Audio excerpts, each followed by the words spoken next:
हमारी सहयोगी काजल हमारे साथ जुड़ गई हैं। काजल, पूरा मामला क्या है? राजधानी दिल्ली के नन नगरी में छेड़छाड़ का विरोध करने पर एक युवक की हत्या हो जाती है, 2 आरोपी सलमान और अरबाज गिरफ्तार हो जाते हैं।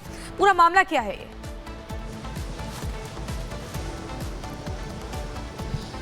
जी बिल्कुल, आपको बता दें कि कल ये शाम की घटना है जब नंद नगरी में 9:30 बजे के करीब जो है राहुल उर्फ मनीष जो है वो बैठा हुआ था अपने दोस्तों के साथ, और जो अरबाज और सलमान थे वो किसी लड़की को छेड़ रहे थे और नशे में धुत थे। ऐसे में जो है मनीष उर्फ राहुल जो है उन्होंने विरोध किया कि आखिर लड़की को क्यों छेड़ा जा रहा है। इसे लेकर वो मामला शांत हुआ, कुछ लोग बीच बचाव में आए, लेकिन उसके बाद थोड़ी देर बाद ही देखा गया कि अरबाज और सलमान ने मनीष को उर्फ राहुल को घेर लिया था, यानी उसके साथ हाथापाई रहे थे। उसके बाद जब थोड़े ही समय निकला तो ये देखा गया कि अरबाज जो है गले को पकड़े हुए खड़ा था और धारदार जो हथियार था वो हाथ में लिए हुए था और गला रेतने की कोशिश कर रहा था। हालांकि उसने गला रेत भी दिया था। उसके बाद आपको बता दें कि राहुल उर्फ मनीष को जीटीबी अस्पताल में भर्ती कराया गया था और आज सुबह ही जो है राहुल की जो है मृत्यु हो गई है और लगातार पुलिस छानबीन कर रही है, पूछताछ कर रही है। ऐसे में ये देखा गया है कि अरबाज और सलमान को गिरफ्तार भी कर दिया गया है। और यहाँ पर जो लोग मौजूद हैं, हालांकि ये बात करने की कोशिश करूँगी, मैं ये बात करना नहीं चाह रहे, ये साले बताए जा रहे हैं जो राहुल है उर्फ मनीष। आप उस टाइम क्या उस स्पॉट पर मौजूद थे? आप उनके साले बताए जा रहे हैं, क्या कुछ घटना हुई? मैं तो था। आप लोगों में से कोई मौजूद था? क्या कुछ जानकारी आप लोगों को मिली? नहीं मैम। जी जो था वो ये था जी। आप वहाँ पर मौजूद थे जिस समय ये घटना हुई थी? जी मैम। क्या कुछ हुआ था वहाँ पर? मैडम ये जो जिन लड़कों ने जिन चाकू मारे हैं जो, वो लड़की लेके खड़े थे पीछे गली में, लड़की से बदतमीजी कर रहे थे। और जो मेरे जिया जी है राहुल, उस विरोध पे उन्होंने विरोध करा, रोकने के बाद नहीं, विरोध करने के बाद उनको समझा के भेज दिया। भेजने के बाद फिर वो दोबारा देखने आए, फिर एक बार और आए थे वो, फिर चले गए। फिर जी हमारे ऑफिस से निकल के बाहर वाले पार्क में गए। पार्क में जाके उन्होंने वो फ़ोन पे बात कर रहे थे, उन्होंने पीछे से आके 10-12 लड़के थे वो, और जो जीजा के साथ था लड़का जो उनका दोस्त था वो भी आ रहा है, भी वही बताएगा। और वो उन्होंने आके पीछे से हमला किया कि साले वो तो हमारा मैटर है, तू क्यों बोला, ये है वो। लड़की विरोध करने पे जब उन्होंने बोला कि साले तुम ऐसा करोगे तो मैं बोलूँगी, तो उन्होंने चाकू निकाला, तो ढक से उन्होंने चाकू उसेड़ दिया। यानी ये पूरा मामला जो है वो लड़की का है, लड़की से छेड़खानी का है? जी हाँ जी। वो लड़की से छेड़छाड़ी कर रहे थे पीछे गली में जी। उन्होंने विरोध करा तो उन्होंने धमकी दी, फिर उन्होंने समझा के भेजा।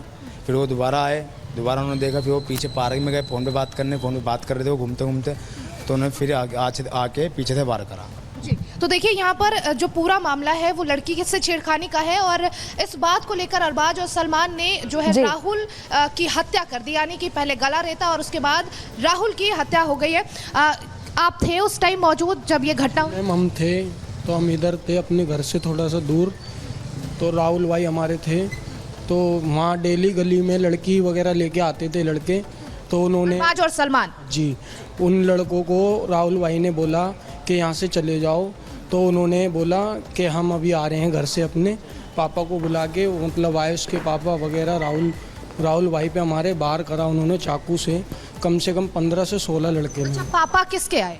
उसी लड़के के आए, अरबाज और सलमान जी। यानी इस पूरे मामले में अरबाज की फैमिली भी इन्वॉल्व है? पूरी फैमिली इन्वॉल्व है इसमें, पूरी फैमिली। लड़की से छेड़खानी करने पर अरबाज और सलमान के साथ उसकी फैमिली भी है? पूरी फैमिली है उसकी जी। तो देखिए ये बताया जा रहा है कि अरबाज और सलमान जो है जब ये घटना को अंजाम दे रहे थे तो उसमें सिर्फ अरबाज और सलमान नहीं थे बल्कि उनकी फैमिली थी और इसके अलावा भी 100 से 200 लोग वहां पर पहुंचे हुए थे उस टाइम। क्या नाम है आपका? गोलू। आप उस टाइम मौजूद थे घटना जब हुई ये? नहीं मैम, मेरे को तो कॉल आया था कि भाई का मर्डर हो गया, तो फिर हम इसलिए अभी आए हैं। अच्छा, क्या दोनों में आपसी कोई रंजिश थी, पहले की भी कोई बातचीत की, कोई घटना हुई थी? नहीं मैम, ऐसा तो कुछ भी नहीं था, वो तो बहुत अच्छा लड़का था, मैं पता नहीं कैसे हो गया ये सब काम। राहुल कैसा लड़का था? ठीक था मैम, उन्होंने तो अपना काम कर रखा वाईफाई का, ऐसा तो लड़का नहीं था वो, बिल्कुल ठीक लड़का था, हर किसी की मदद करता था हर चीज़ में। अरबाज और सलमान को आप लोग जानते थे स्थानीय? हम नहीं जानते उसको, सुनने में आप तो पहले भी कई केस लगे हुए हैं। हाँ जी। देखिए ये जो स्थानीय लोग हैं जो वहां पर मौजूद थे, जो अरबाज, सलमान और राहुल को जानते हैं, वो साफ तौर पर ये कह रहे हैं कि राहुल जो है बहुत सीधा और सिंपल लड़का था, लेकिन अरबाज और सलमान पर कई तरह के संगीन आरोप इस तरह के पहले भी लग चुके हैं। बिल्कुल काजल, आप ग्राउंड जीरो से एक जानकारी हमें दे रही हैं और बता रहे हैं कि कैसे ही पूरा घटनाक्रम हुआ। फिलहाल के लिए आपका शुक्रिया। इसी बीच अपने दर्शकों को हम बताएंगे कि कैसे राजधानी दिल्ली में लगातार जो है क्राइम ग्राफ बढ़ता जा रहा है। अगर हम 3 नवंबर की बात करें तो शाहदरा में युवक की गोली मारकर हत्या कर दी जाती है। वहीं आपको देखिए तारीख दर तारीख हम बताते हैं। फिर वहीं सोनिया विहार में गोली मारकर यह हत्या हुई, 3 नवंबर की ही तारीख है ये। हम आपको बता रहे हैं राजधानी दिल्ली में लगातार स्थिति जो है बद से बदतर हो गई है। 4 नवंबर की तारीख अगर देखें तो नांगलोई में ऑफिस के बाहर गोलीबारी होती है। 3 नवंबर के बाद सीधा 4 को गोलीबारी हुई। फिर वही सेम तारीख यानी कि 4 नवंबर को अलीपुर में फिर से आपको बता दें शोरूम के बाहर जो है गोलीबारी होती है, फायरिंग होती है। और फिर एक दिन छोड़ के यानी कि 6 नवंबर को आपको बता दें मीराबाद में भी फायरिंग की घटना को देखा गया। और लगातार जो क्राइम का ग्राफ है वो राजधानी दिल्ली में बढ़ता जा रहा है। 6 नवंबर को छावला में भी गोली चली है और लगातार जो बदमाश हैं, जो अपराधी हैं, एकदम बेखौफ अंदाज में हथियारों का इस्तेमाल कर रहे हैं। वहीं 6 नवंबर को देखिए दिल्ली के द्वारका में भी 4 राउंड फायरिंग की गई है। और 8 नवंबर आप देखिए, 8 नवंबर को वेलकम में युवक को गोली मार दी गई। आप यहां पर तारीख दर तारीख देखेंगे, जगह बदलती जाएगी लेकिन गोलीबारी फायरिंग की घटना देखने को मिलेगी। 11 नवंबर की तारीख देखें तो यहां पर देखिए मुकुंदपुर में 20 साल के युवक की हत्या कर दी जाती है। और ये सब कुछ आपसी रंजिश में होता है। कानून की जमकर धज्जियां उड़ाई जा रही हैं, किसी भी तरीके से कोई डर नहीं दिख रहा है। और ये लगातार हम आपको दिखा रहे हैं कि कैसे तारीख दर तारीख राजधानी दिल्ली में स्थिति बदतर होती जा रही है। इसी बीच खबरों में आगे बढ़ेंगे और अब बात करेंगे मासूमों की मौत, कितने मुजरिम, ये बड़ा सवाल है।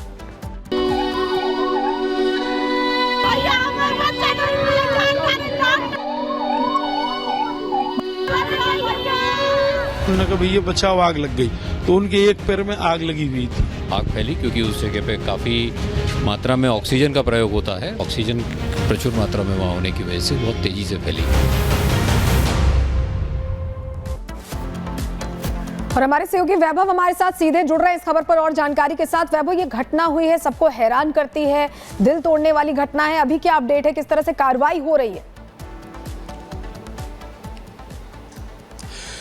देखिए सलोनी, बिल्कुल अगर ताजा अपडेट की बात करें तो परिजन अभी भी इमरजेंसी वार्ड के बाहर मौजूद हैं और सभी इस बात को लेकर लगातार कहीं ना कहीं से आश्वस्त होना चाहते हैं कि उनके बच्चे सकुशल हैं। और जो इमरजेंसी वार्ड में जिन बच्चों का अभी तक इलाज चल रहा है, क्या वो उनके ही बच्चे हैं, इसको लेकर भी अभी तक सुनिश्चितता जो है वो नहीं हो पाई है। लेकिन हम इस वक्त उसी स्पॉट पर खड़े हुए हैं और ये SNCU वार्ड है, जिस वार्ड के अंदर तकरीबन 54 बच्चे जो है वो यहाँ पर एडमिट थे और फिलहाल इस दरवाजे को जो है वो बंद कर दिया गया है। लेकिन एक तस्वीर हम उस खिड़की की भी अपने दर्शकों को दिखाना चाहेंगे, जिस खिड़की को तोड़कर यहां से रेस्क्यू किया गया। और रेस्क्यू के बीच आपने कल देखी भी होंगी उन तस्वीरों को भी कि कैसे सलोनी इस खिड़की के जरिए उन नवजात बच्चों को जो है वो बाहर निकाला जा रहा था, उनका रेस्क्यू किया जा रहा था। यानी कि सिर्फ और सिर्फ इतने बड़े इस वार्ड में ये एक ऐसा रास्ता था जिस रास्ते से यहां पर रेस्क्यू ऑपरेशन जो है वो चलाया गया। यहां पर जो फायर की गाड़ियां पहुंच रही थी, उन गाड़ियों को पहुंचने में भी